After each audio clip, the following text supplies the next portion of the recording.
Politikus Partai Gerindra Hendar Sammarantoko menilai Basuki Cahayapurnama alias Ahok seperti pahlawan kesiangan di kasus dugaan korupsi dalam tata kelola minyak mentah dan produk kilang PT Pertamina.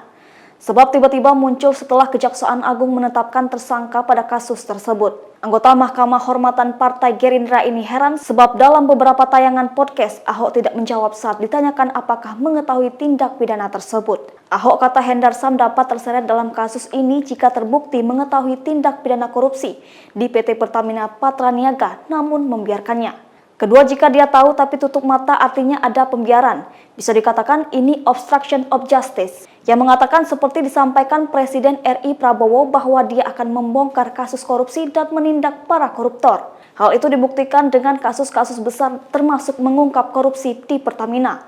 Menurutnya ini titik terang karena dibongkar, di mana sebelumnya kasus ini tak bisa dibongkar. Kalau tiba-tiba Ahok muncul itu telat, Kejagung sudah tetapkan semua tersangka. Dirut Pertamina sudah buka pintu selebar-lebarnya untuk dilakukan penyidikan dan di mana zaman sebelumnya tidak dilakukan, kata Hendar Sam.